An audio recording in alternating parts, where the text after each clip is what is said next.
Good day, everybody, and welcome to Aquarius Rising Africa. Lovely to see you all here. It's been ages since I haven't seen Brice and Stephanie as well. Thank you guys for joining us, all our viewers and everything.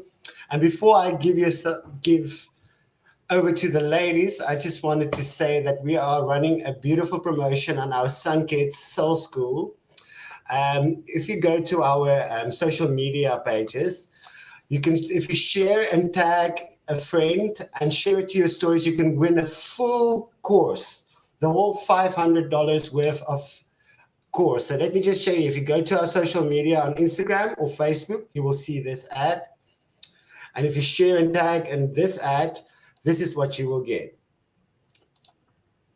You'll get 56 hours of recorded classes, 61 meditations, plus minus, even maybe more. There's so many meditations, fun, beautiful meditations. And 25 chapters of our My Gaia adventure, consisting out of 404 pages, full of information, full of fun activities, full of awesome information to get you back to your inner child and just connect with your creativity and Mother Earth and just yourself again, and with your friends and with your parents and with your grandparents, with everything in life. So yeah, go to our social media pages. I will put the links below. Go share, go tag, and maybe you could win a full course that you can use for home. I mean, it's so life-changing. It's amazing. Even if you don't have kids, I mean, it's amazing. It's beautiful and inspiring. So go do that and enjoy. Otherwise, back to the ladies. Can I second that? Thank you, Morné. Well, I told Shanti, a lot of people on my channel have been asking about kids yoga because I don't specialize in that, but I've been saying Shanti and Morné, go see Shanti and Morné. They have a whole program that they work with kids. So I'm going to second that. I'm going to share this on my community tab for those on my channel that aren't watching right now, so you can go back. And if you are one of the multiple people who've asked about kids yoga, these two up here, Shanti and Morné, and their Sunkidz program, that's where you want to go look. 100%. Yeah. We've had great success, and it's been amazing to actually work with the kids and to train the teachers. And this is, just to clarify as well, this is the 16-week online training that I did with a group of students, and this is now the recording of that. So after that, you basically have, you go through the manual over a 16-week period. You listen to the recordings, you do the assignments, and they very cool assignments and things as well. But not just that, it's really a very intense healing journey you yourself as the adult go through. Because as we know by now, kids don't do what you tell them, they do what you do. So they're going to read your energy. And when you are not in alignment, in other words, when you are telling them about doing meditations and positive affirmations and growing their veggies, etc., but you yourself are doing the opposite, they're going to pick up on that, that's for sure. So it's very important that the person who is facilitating this is in tune as well. So this is, it's really about being the change you want to see. So this program is all about being the change you want to see in the world.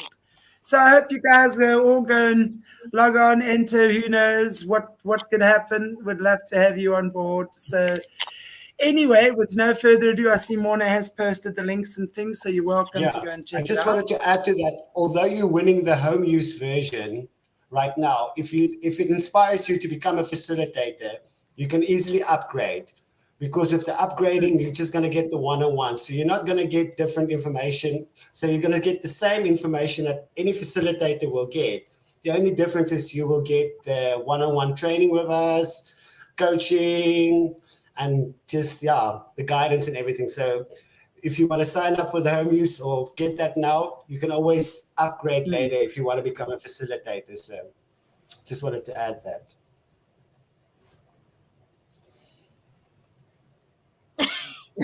Should we Should we take a turn into creepy kids now? That's why I was thinking this is a great segue into this topic. Yeah, exactly. I was actually sitting thinking exactly the same thing, because we're going to be talking about the black-eyed kids. And I have to tell you, Brice, long before you and I even got acquainted, you did a thing on your show on the black-eyed kids. So I watched that actually maybe 2 years ago already. So I'd be very keen to hear what you have to say. And of course, the Connecticut Orphanage, which I really think.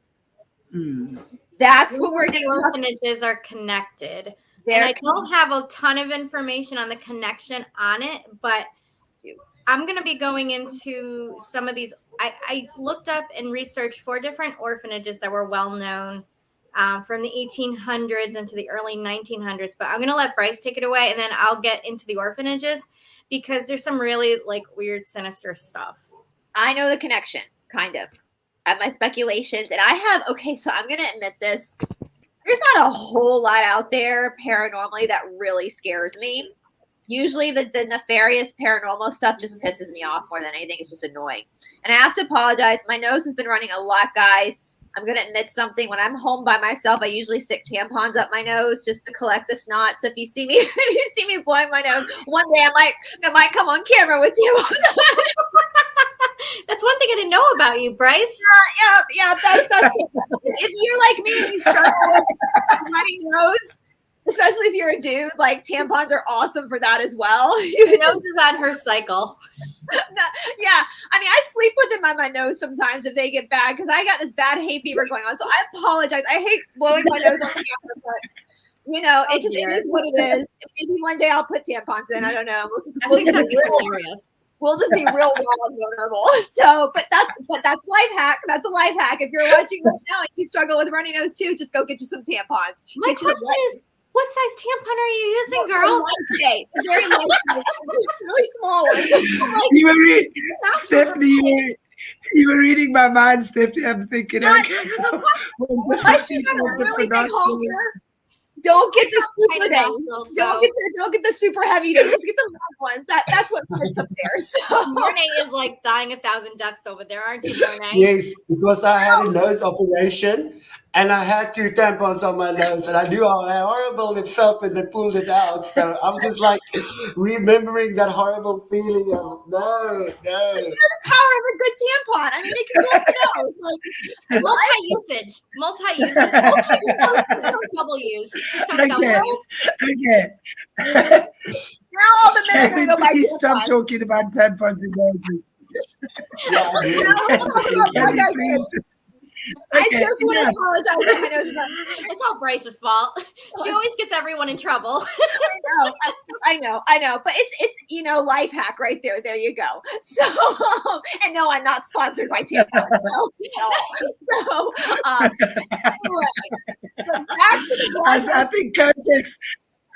I think you might be getting a call from Kotex after this. If they want to sponsor me, I'll wear tampons up my nose for a show if they want to sponsor me. So, but I'm not sponsored by them.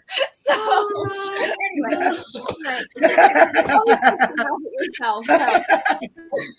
All right. Now I'm going to make fun of myself even more because as you guys know, as I said, paranormal stuff, I have seen paranormal shit my whole life, right? My whole life. And usually scary stuff doesn't scare me. It just really pisses me off more than anything. But black-eyed kids scare the living crap out of me. This phenomenon of black-eyed kids. And I'm going to tell you guys, so black-eyed kids are more common of a phenomenon in the suburbs and in rural areas. It's very rare to see a black-eyed kid in a city, which is one of the reasons why I like living in the middle of a city. And I think I know why that is. But before I started YouTube, when I was teaching, when I had my own Shalom program, I was teaching out of the suburbs of Atlanta in a place called Johns Creek, which is a suburb of Atlanta. So I would get up early in the morning. I would drive from the city center. And by 4:30 in the morning, I would arrive at my shala.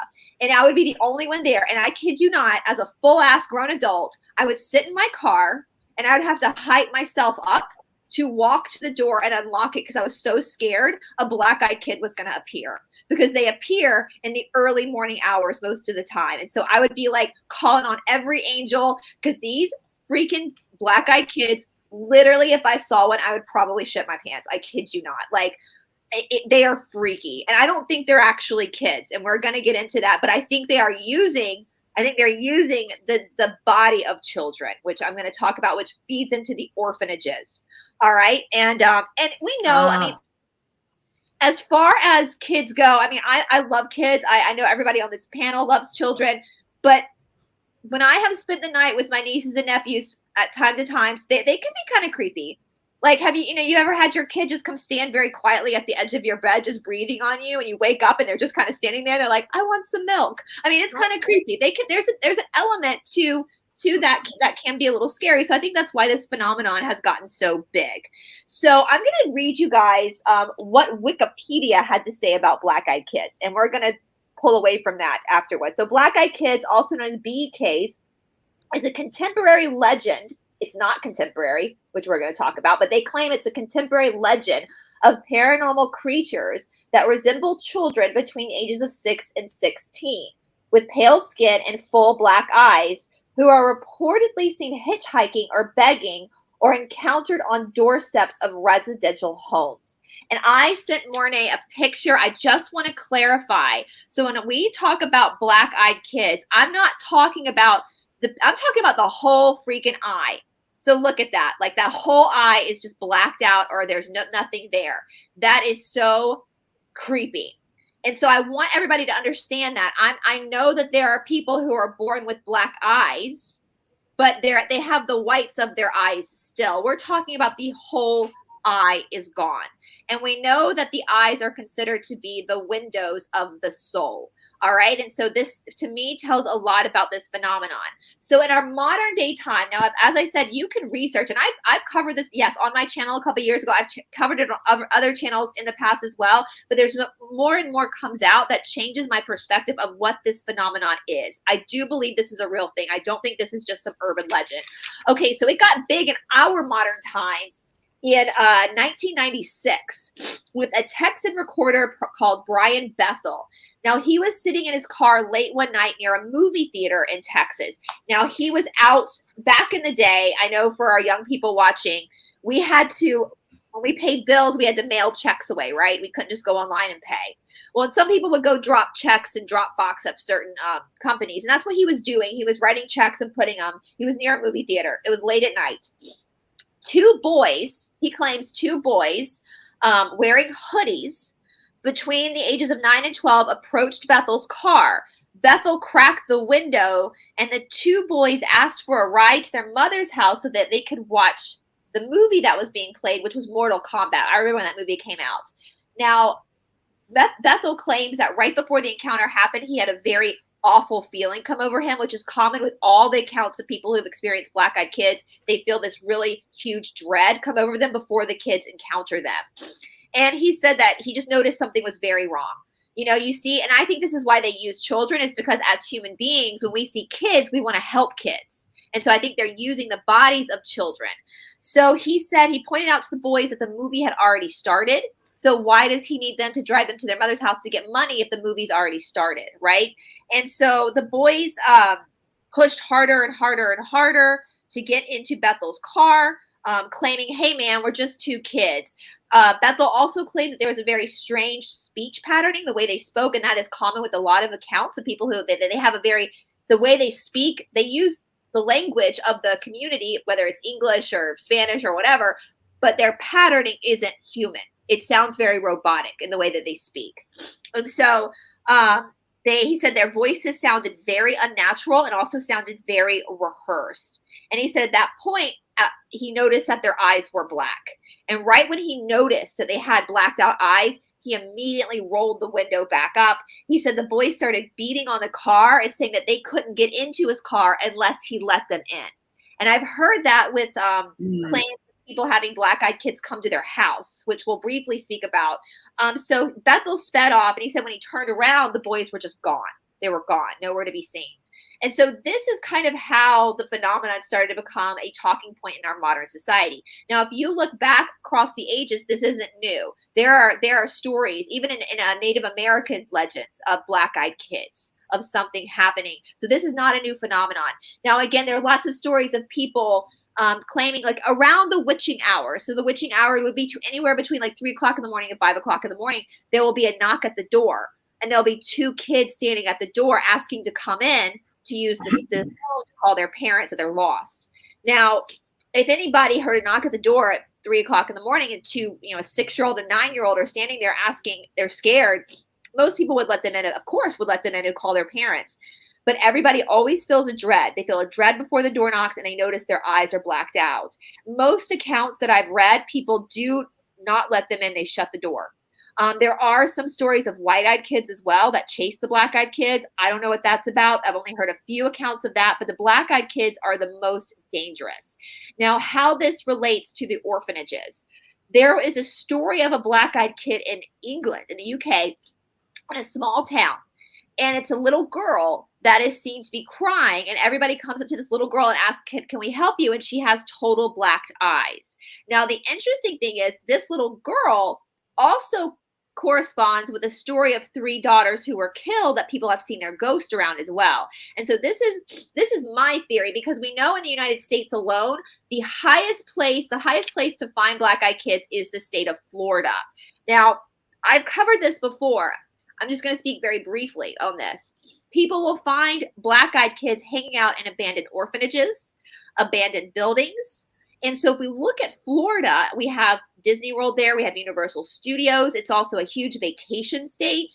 And so families are going with their kids to, it's not really most people when they go to Florida, they're going on a family vacation, right? With their children to the beach, to Disney World, whatever. And so these black-eyed kids come out and they lure the other children into these abandoned buildings, and the children disappear. Okay. So now with the adults, them knocking on the doors, I don't know what happens when they're allowed. They have to be invited into the home like a vampire invited in. Now I did hear of some whistleblowers. People sent me some videos of some whistleblowers saying that yes, we know that consciousness and the soul can exist without the body, but the body cannot exist without consciousness or a soul. And so what has been alleged with these black-eyed kids is that some of these children that they lure in through an orphanage, orphanages are a perfect place, right? Because these kids don't have parents anyway. So no one's looking for them, right? And so they take them in, they remove the soul, they scrape out the soul of the child, and they replace it with an entity that's not human.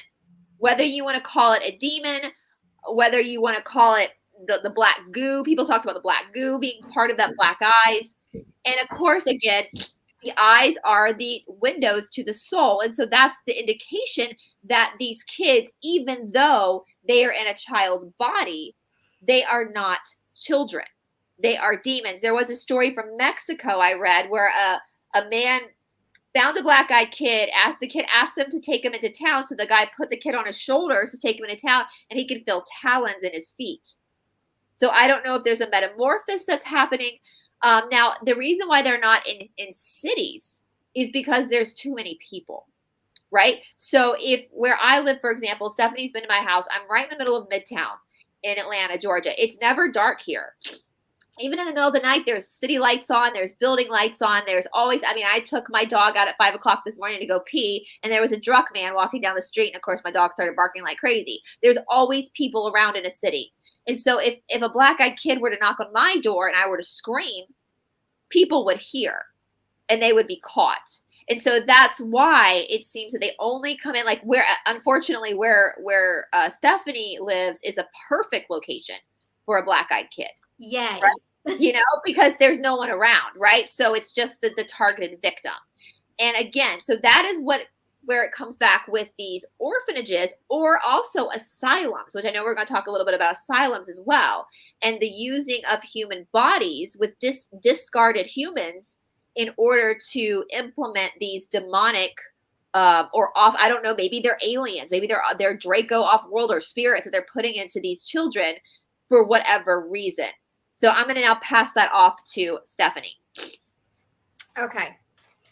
So we're not going to necessarily stay on the topic of black-eyed children, but the connection is that there is a higher amount of these children found in these facilities.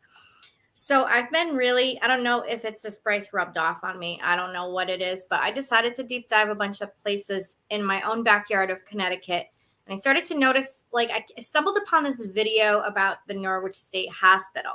Now I'm going to be going into 4 different orphanages. There was several orphanages that arose in the early to mid 1800s. Norwich State Hospital actually was opened in October of 1904. And as of today, it has been closed since 1996. It closed on 10/10/96.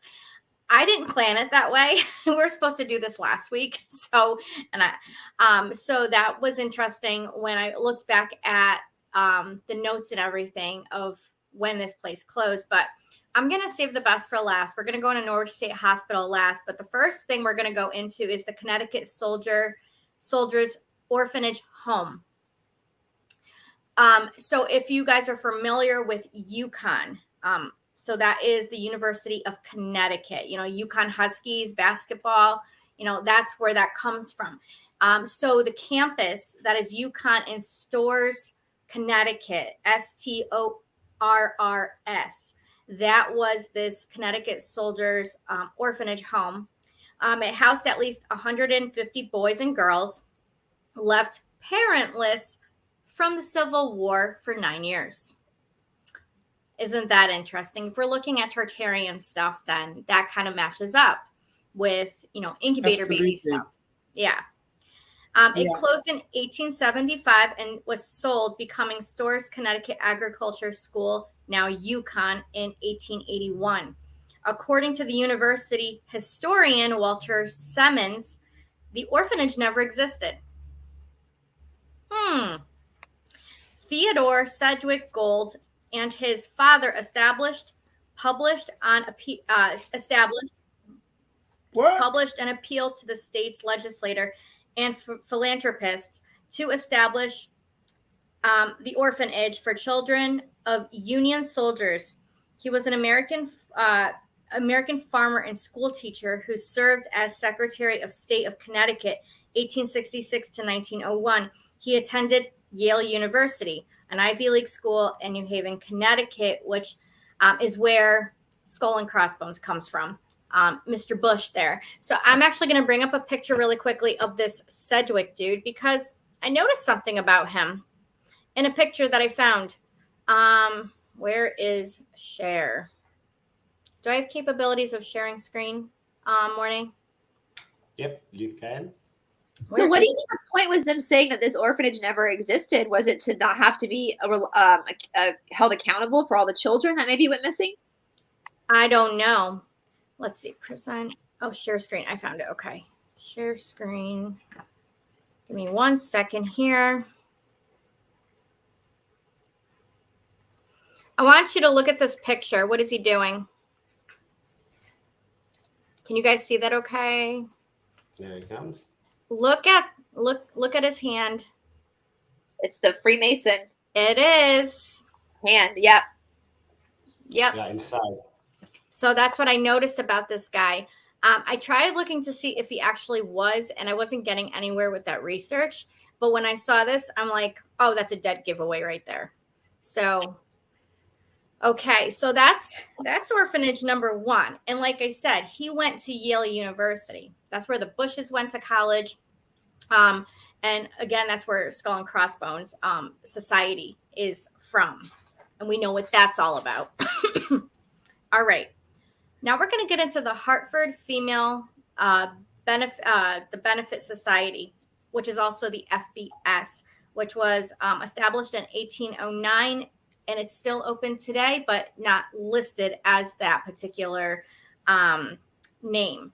And I'm going to go through the history of this really quickly. I actually believe my grandmother she was in an orphanage in Hartford, Connecticut, back in the 1930s and 40s. I'm not sure which one, but I'm almost wondering if it's this one. So in 1909, this place was established. It adopted its first child. In 1813, the FBS allows early foster care. In 1933, Hartford Orphan Asylum HOA opens for boys. So it started off as girls, and then it went into also as boys as well with 2 different names. In 1965, the FBS and HOA merged. So both of those merged in that time frame. In 1879, the HOA moved to Putnam Street in Hartford. I'm going to show you this. I think I still have it up here. Shoot. I thought I had it. Give me 1 second here. HOA. Because I want you guys to see this building. And I thought I had it on my screen. Well, while you're looking, what's interesting is, especially in the United States, we don't really have orphanages anymore. We have foster care. Yep. So, and we know how dodgy that can be. So this just opens up a whole other avenue of what are they doing with these children, besides what we already know that they're doing with some of the kids that involve these little islands and these nefarious players. But are they also using the bodies of some of these children to host demonic entities? Well, there is something that we've heard that is called soul sculpting, isn't it? Called soul sculpting. Yep. All right, I found it. Wait until you guys see this building. I'm sorry I didn't have it up. I thought I did. All right.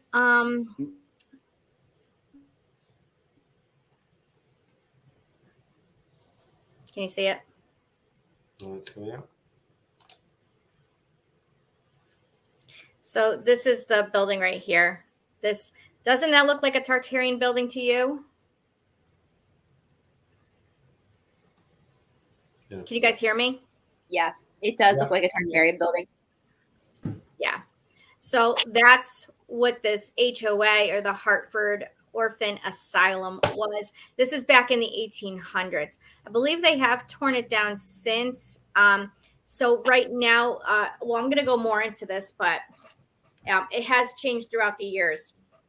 Okay. In 1892, because there's something odd about all of this. In 1892, the Children's Aid Society, the Connecticut Children's Aid Society, otherwise known as the CCAS, was founded by Virginia Thrale Smith, which we're going to go into her in a second here.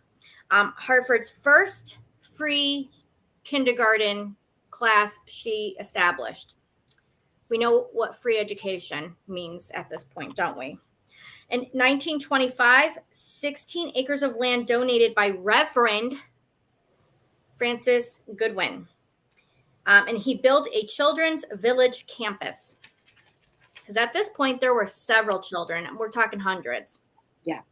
And it kept building up and up and up and up and up. It seems like with all these orphanages, it's like they started off with like 50 or 90 patients or kids. And it just kept creeping up between the mid-1800s to the early 1900s, which we know what that is at this point, given the fact of all these Tartarian, the Tartarian information. Okay, so in 1950, the HOA and the CCAS and Family Service Borough of Norwich, Connecticut merged to Children's Services of Connecticut.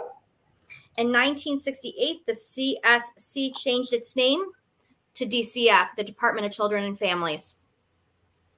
This is the beginning of the Connecticut DCF, which is... Can we explain this more to people who aren't American? Because that, when you said that, I was like, whoa, yeah, that's like deep. So you have CPS, you have DCF, you have CCPS or whatever. So in different states, they have children's services. These are the people that come into homes of parents that are deemed not capable of taking care and raising their children, and they're taken away and put into foster care. And there's often investigations. Now, I'm going to be honest. I've had DCF involved in my life 6 times because my son's father, not because of me. My son's father was a drug addict and a psychopath.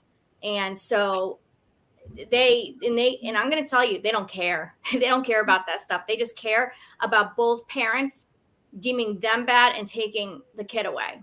The kids, and I will say, I want to like reiterate that too. So like when in the United States, when the government deems that you're not a good parent, the government then has the right to send these agencies into your home and take your child from you. Now, interestingly enough, especially in Georgia, a lot of the kids that are taken in by DFACs, as we call it here, are coming from lower income people where they're not like, they're very careful which kids they go for. They're very targeted. And because Yes. if it had happened to me as a child, it would have, my parents could hire the best lawyers. It would have been a mess. These are normally parents who don't have a lot of money. So in my case, you know, I'm going to kind of get into a little bit of my personal history here, which I'm not embarrassed about anymore. I was a single mom. I was poorer than poor can be. I ran away from my son's father. I was brutally ABUSE'd by him mentally and physically and emotionally. And so I didn't have a lot, nor did I have family support. I had nothing. I earned $100 a week at the time as a medical assistant. As a medical assistant, $100 a week. My roommate and I got in a dispute. She walked out on me. I couldn't afford the rent. At the time, DCF was called on my son's father for drug abuse. And they found out that I couldn't afford the rent. So instead of investigating him, they went and investigated me. And if I could not find another place to live, they were going to take my son away. And let's reiterate that. They targeted Stephanie because with her son, she had, so if something were to happen to my child, or to me, if I had a child, my parents would take the child, or my sister would take the child, according to legalities, because they have, it means they have the, but Stephanie at that point was prime bait for them to come in, push Stephanie aside, and take the child. And they didn't offer me any kind of any help, nothing. They weren't all about, they pretended like they were trying to help me, but there was like, they were like, well, you're shit out of luck pretty much. Yeah. You're shit out of luck. Now, luckily, by the grace of God, I was able to find a place and everything and work a couple jobs and stuff like that. It's not like I was sitting home being lazy, doing nothing, right? And I had just come out of medical assisting school. So that's why I couldn't find a decent job at the time, because everybody wants 2 years or more experience at the time, right? So that was a situation I got into. So when it comes to DCF, I have nothing but the middle finger to give them personally.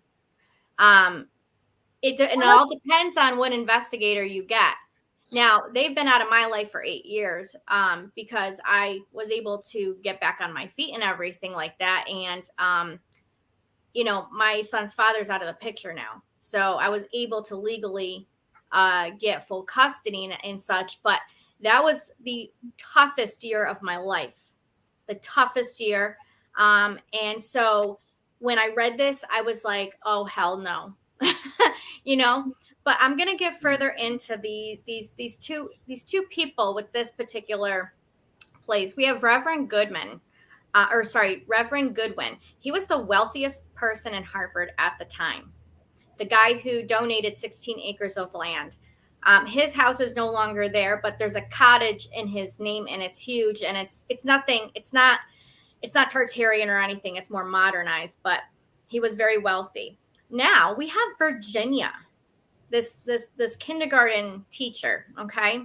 She opened up the first kindergarten class that was for free. Supposedly, according to the narrative, she was a devoted advocate to helping children, of course. In 1876, she was appointed administration of the Hartford City Commission. She opened a free kindergarten in 1881. Shortly after, Smith and her volunteers pushed Connecticut state legislature to authorize kindergartens and public schools open around the state. In 1882, she investigated state's poorhouses. Of course she did, seeing thousands of children living in bad conditions. So my thing is, like, if we're going back to the narrative, nobody had the amenities we have now. So what would you deem bad conditions back then in America is my question, okay? The law protected the healthy children. The incurables were neglected, which apparently Smith fought for their protection. Again, of course she did. In 1892, Smith was forced to resign. There were rumors she was baby farming. Well, Yeah. there you go. Well, there you go. Okay. She later opened a home for the incurables in Newington, Connecticut, which is the town next to where I grew up. Because I grew up in Berlin, Connecticut. If you're looking at Connecticut, the town I grew up in, it's an hour and 10 minutes away from me now. But I was 20 minutes south of Hartford, and it is the direct center of the state of Connecticut, if you geographically, the complete center of it. Hartford and Newington are right above Berlin. Okay. If you hear about the Berlin Turnpike, if you're from Connecticut or New England, every New Englander knows what the Berlin Turnpike is. That's where that comes from. Okay. So she opened that up in 1898. Now this home serves for children for CCMC, which is Connecticut Children's Medical Center. That's the Children's Hospital in Hartford. Wow. It's all connected. It's just sickening. Just all well, now it goes into the asylum.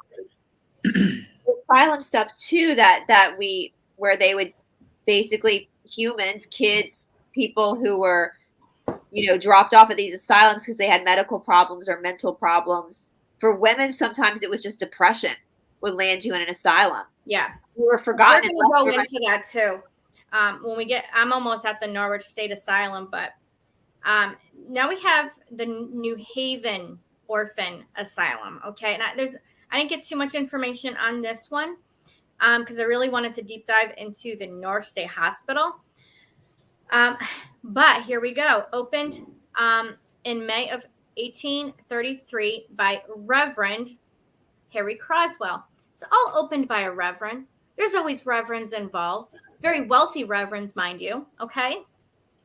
And he involved 10 women of the Trinity Church forming a society. Now, when I hear the word society, I get bells in my head and the red flags are being drawn. Okay. The word society to me means there's something wrong. Okay. That word is just like, oh my God. The New Haven Female Society for the Relief of Orphan and Destitute Children.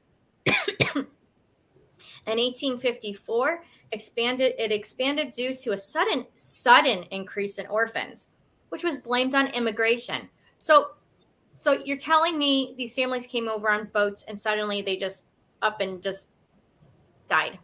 And then suddenly people are left parentless out of the blue. Okay. Pause on that because we've heard stories of our ancestors not surviving the boat ride over from Europe, that it was a harrowing experience. So yeah, how the hell would you survive that? And then you get to this new world and all of a sudden you croak? Yeah. No. And this is in 1854. So we're looking at this 100-year gap when Tartaria is pretty much crashing and burning. Okay. And we're having this influx of sudden orphans just out of the blue. Please tell me how weird that sounds. Okay. So children rarely left the asylum, get this, except Sundays for church. Well, fancy that now. Okay. Sundays they left the asylum for church. We know what happens out at those churches.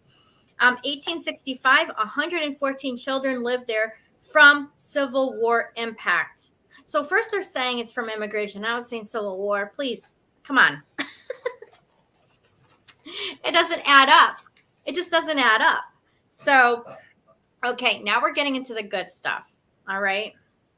There are lots and lots of YouTubers that have investigated the Norwich State Hospital. If you look up, like, there's a channel I have watched, Oh My Gosh, great channel. And then his friends, they all do these paranormal investigations all over the United States. And some actually go into like the UK and everything. Norwich State Hospital, or the Norwich State Asylum originally as it was, is deemed the most haunted asylum in the United States of America. Norwich State Hospital is literally 25 minutes from me. This is where it is rumored black-eyed kids were seen at this particular place. I want to pause and say for the American Horror Story fans out there, season 2, called Asylum is based on this asylum she's speaking about. And they get to the Nazis and what they were doing. The doctors. Now I got to go back and watch that season now. Listen, I know it's a controller, it's a cabal series, but it tells you a lot of information. They have to tell you. You know, we were talking about, you've never seen Star Wars, Brice, but I know a lot about Star Wars because I'm a sci-fi nerd. Bless you. And we were talking on the phone about it, and just it's telling you everything. It's crazy. But anyways, so Norwich State Hospital opened its doors October 1904 and closed its doors on 10/10/94. I'm sorry, 10/10/96. It first opened its doors to 96 patients, and it quickly grew. By the fall of 1905, it housed 150 patients. It is multiple buildings. Lobotomy procedures took place there. So where they cut the separate the lobe for people with schizophrenia and other type of mental health ailments. And I believe it is a very risky surgery. And we're talking early 1900s for doing these types of surgeries. And it was torturous. There was a lot of torture that happened on the grounds of this facility. Kids and adults reported to be tortured here. It held criminally and mentally insane people, children, tuberculosis patients, and chemically dependent patients. It consists of 20 buildings, including laboratories, doctor and attendant housing, greenhouse, a barber shop, a recreational facility, and a lot more, including the orphanage, which is on the Preston side of, so that the grounds, it consists of 20 buildings, and it straddles two different towns, Norwich, Connecticut, and Preston, Connecticut. The Preston side is where the orphanage is located. Now get this, there's a tunnel system underneath it. And a lot of investigators have gone through the tunnel system from building to building. Okay, when you say tunnels under something like this.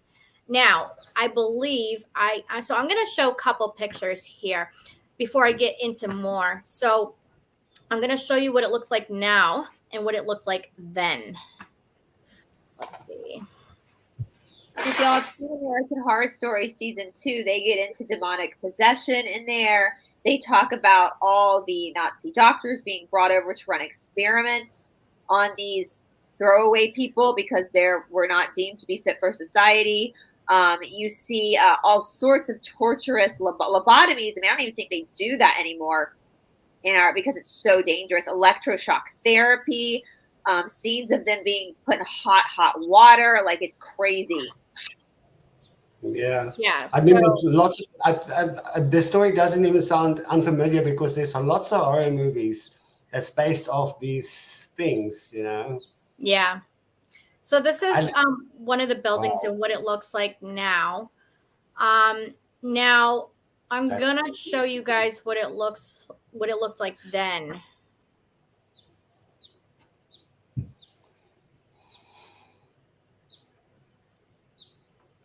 I mean, and these people, even for the adults that were dropped off there, it was families. It was not seemed to be suitable to have like a mentally insane family member. So they would just drop these people off and leave them to kind of rot in these asylums. So you tell me, what kind of architecture structure does this look like?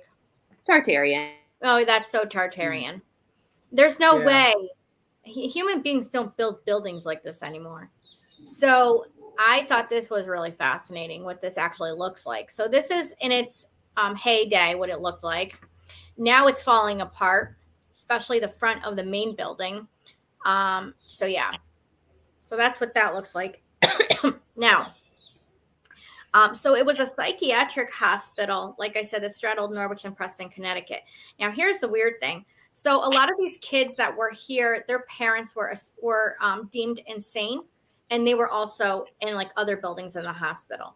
So even if they weren't insane, the kids were here. Okay. Wow. So that's a really, really fishy to me.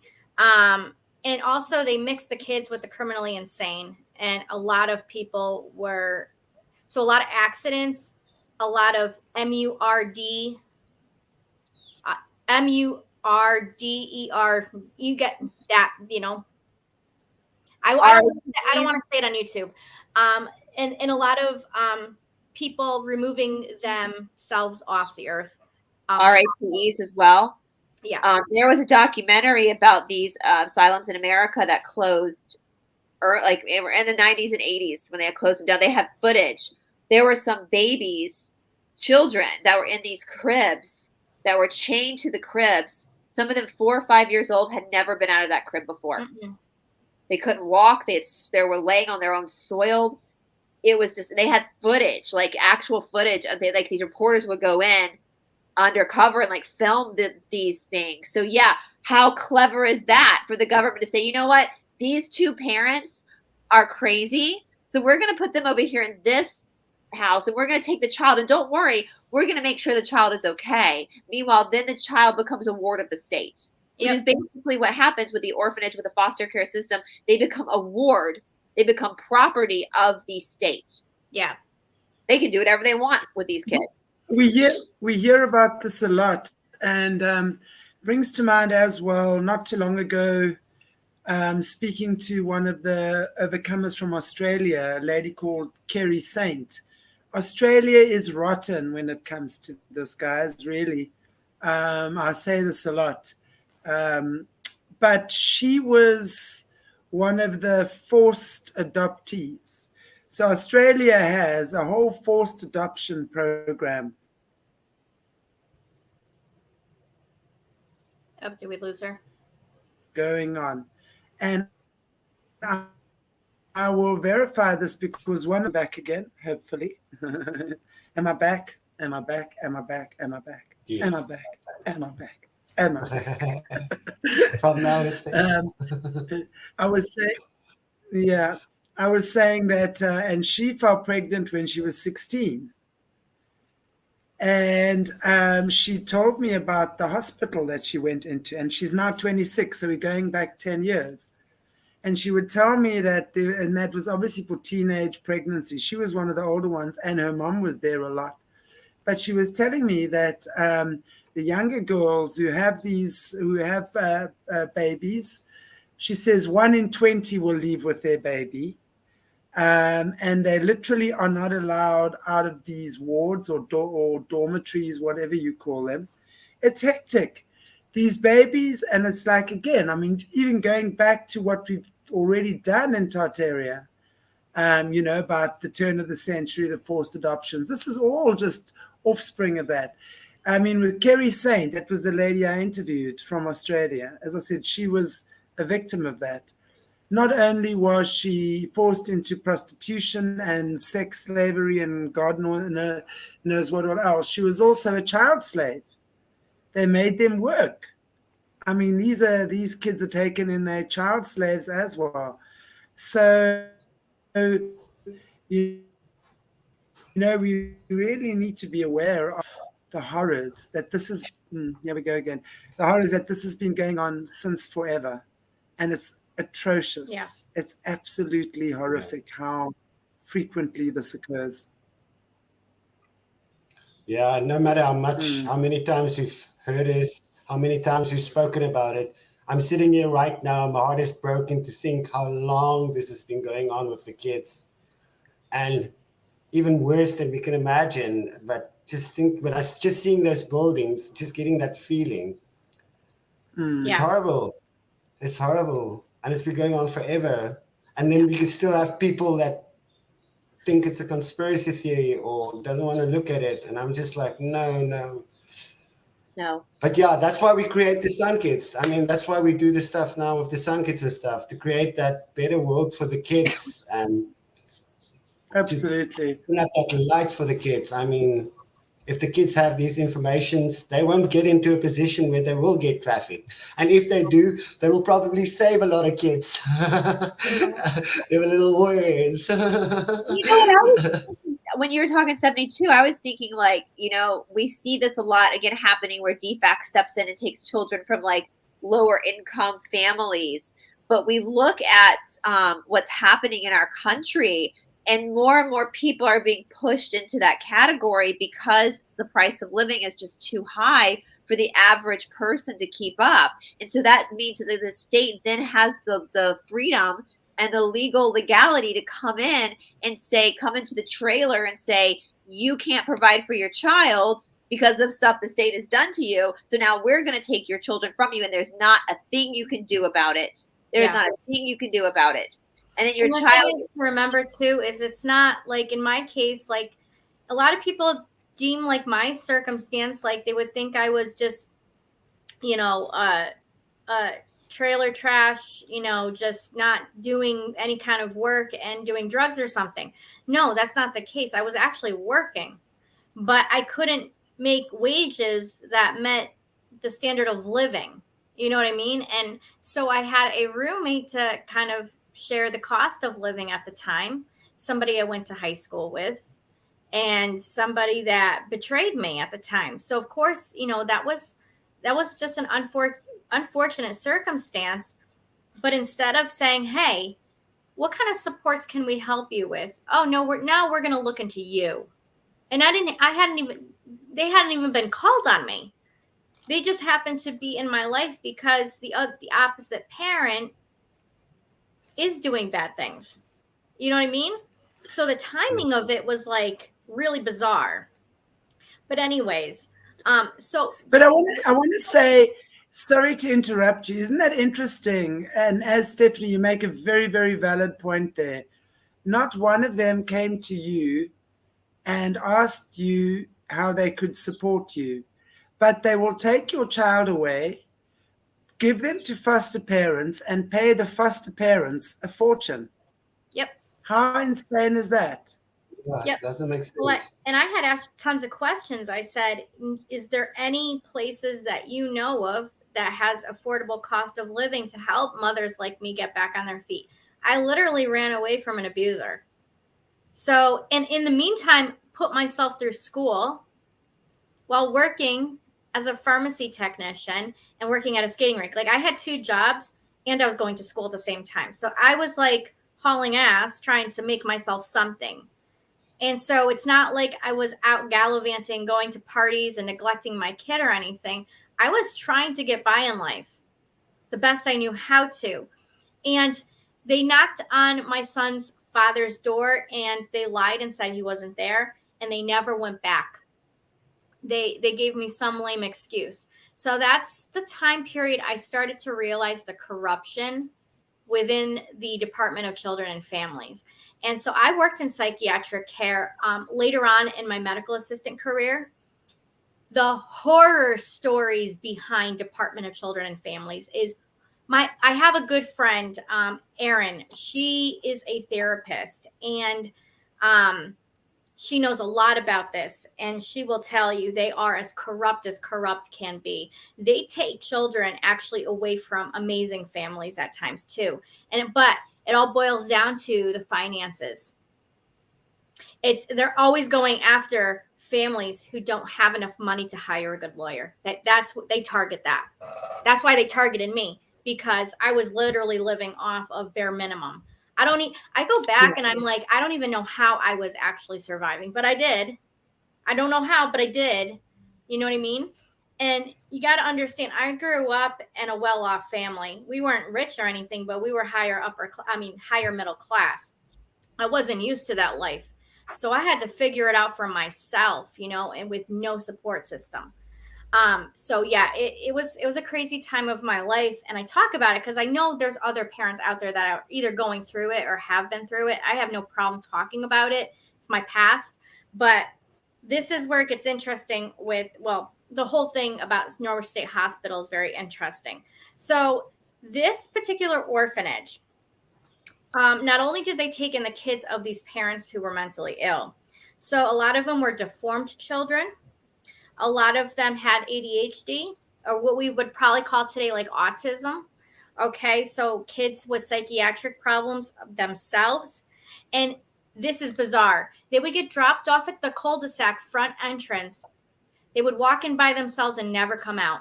They would die there. So you tell me, this is just bizarre, and it's pretty disgusting. So originally the New London Temporary Home for Children, and it was originally owned by the New London Temporary Home for Children. So New London is where our sub base is for the military. Okay, we talked about Plum Island. Yeah. New London has a lot of nefarious, weird. That I don't even like driving through that town because it feels oppressed. Okay, and so, anyways, yeah.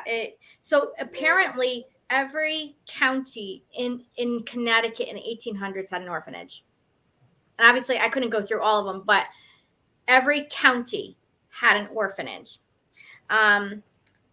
And there were more boys than girls in these orphanages. And they ranged a lot of times from 4 to 16, particularly in Norwich State Hospital.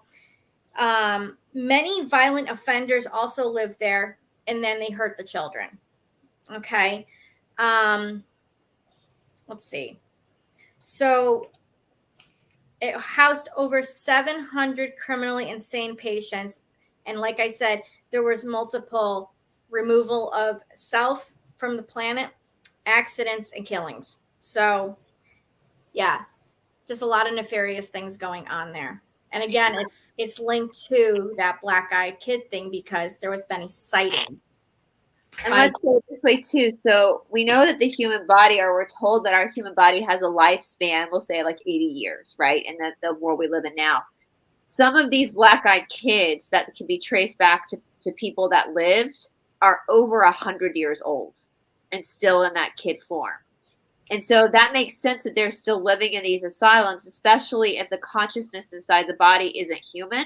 It's where it took the body. So if these kids are coming into this asylums, it's all speculation, but they're coming into these asylums or these orphanages all over the world. This was happening. And no one's looking for them. No one's checking up on them. They can just tell the parents or the family that's left, oh, they passed away.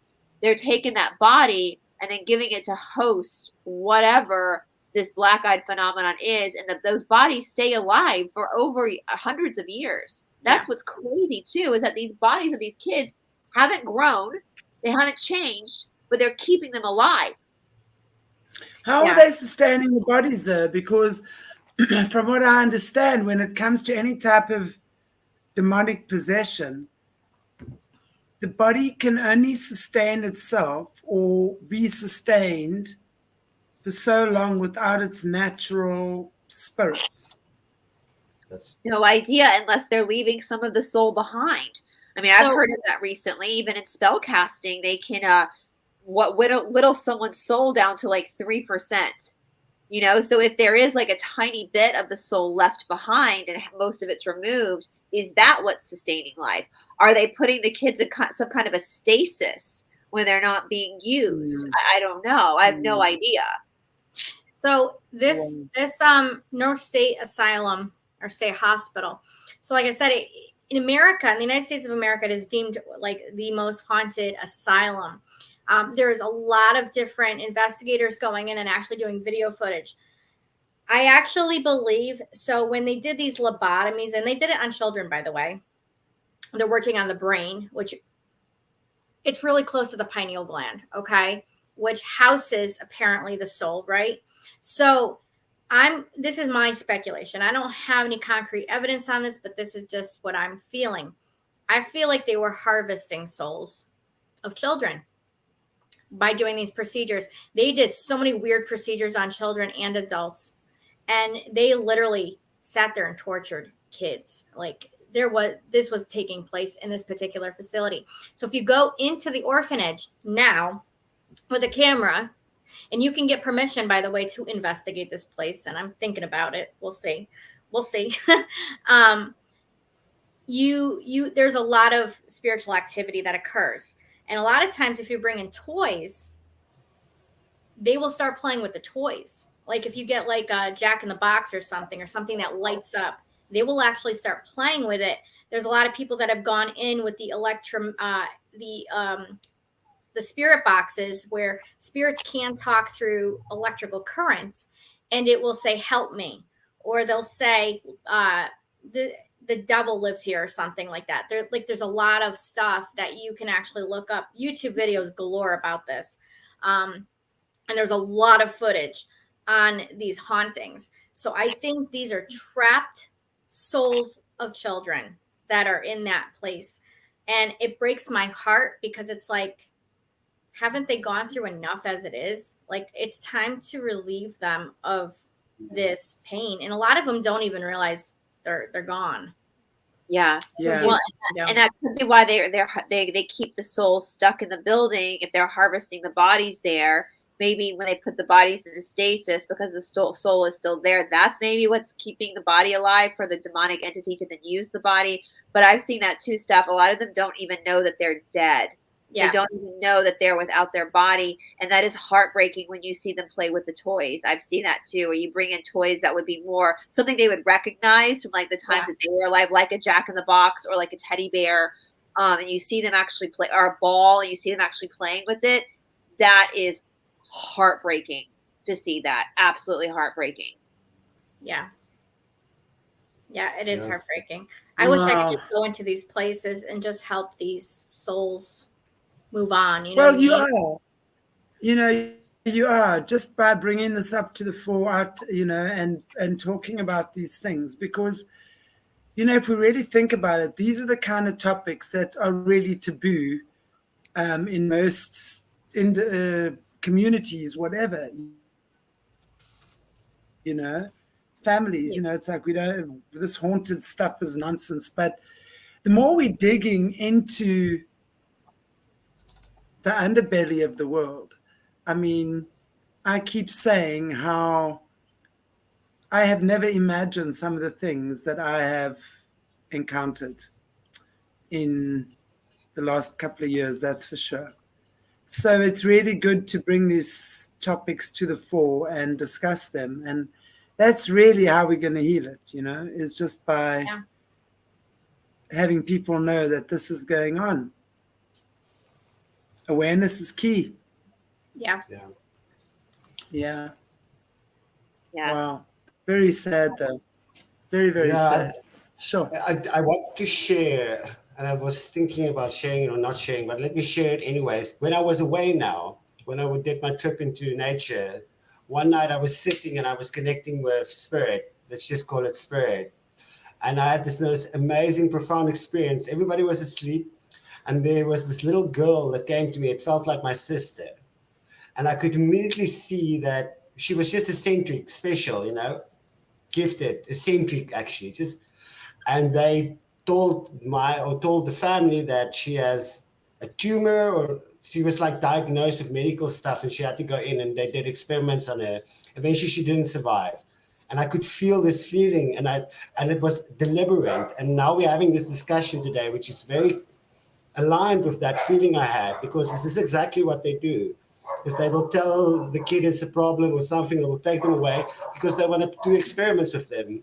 Like we spoke with JC about these kind of stuff a lot, about the scientific experiments, mental experiments. They do all kinds of experiments just to see how they can poke and prop and create and destroy.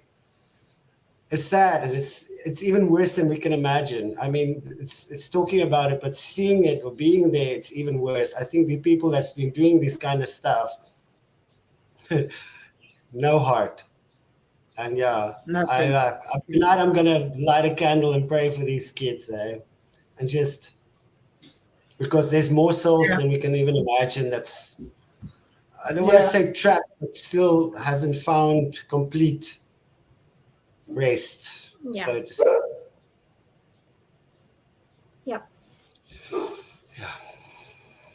I agree. And I think we should all spare a prayer for this, because I think it's more horrifying than what we can imagine. But this is why we do this. So, as always, when we're having fun, not that that's fun, but a wonderful connection with you, beautiful woman, time flies. So I want to say thank you so much to Brice, you and Steph, for your amazing research and always bringing such interesting topics to the show. Really amazing. And not sure if there's anything else you want to end off with before we bid our beautiful viewers farewell. Well, moral of the story is let's keep our hearts open to these old asylums and start to really have an open mind about what they were actually doing, because the truth is far stranger than fiction. And if a black-eyed kid comes to your door, it's not a child, guys. Don't let it into your home. It's just using the body of a child. Okay? It's not an actual child. And they're doing that because they know that we do have a soft spot for children. So they're using children's bodies. Don't let your children out of your sight if you're at a vacation spot. Understand that they are fishing for children at these places. That's why Florida has so many cases of black-eyed kids as well.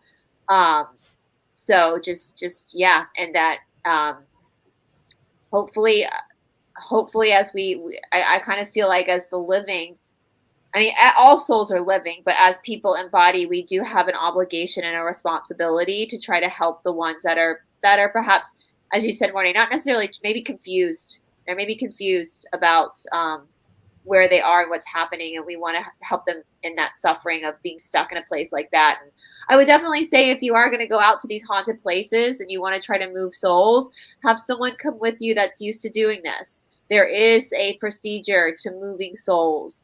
And so I would say if that's something that you're feeling inclined to do, find someone that knows how to do this, that has been trained in how to do this, that can call in the appropriate angels to help and can communicate properly with the soul, because that has to be very shocking for a soul for you to have to say you're not alive, and for them to not know that they're not alive, and to be a child on top of that, you know, that's a very sensitive thing. So if that's something you want to do, find someone who's trained to do that and bring that person with you to do that, so you can do this in the healthiest way possible for the soul that's stuck.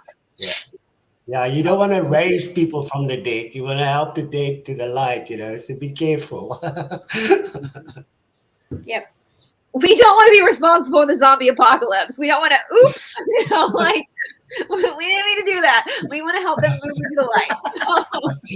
So that's something I would accidentally do. We meant well. The road with good intentions. So. Oh, lovely ladies. Lovely. Steph, anything from you? I think Brice well said. You know, I don't have much more to say about it, but, you know, just be careful if you do go venture out into these places, because they are like condemned places. Normally they're falling apart, and safety is a big risk when you do enter these places. So you definitely also want to ask, you know, a lot of these places will give you permission and whatnot, and give you the history and rundown. I know Norwich State does, at least on the Preston side of it. You can go venture off with permission. Otherwise, you can get caught for breaking and entering. So just be responsible if you do venture into these places. But I'm going to be covering more about this kind of stuff anyways going forward, because it's interesting, and I think the light needs to be shined on it. Yeah, totally. I fully agree. Yep. That's how the dark dissolves, right? Yep.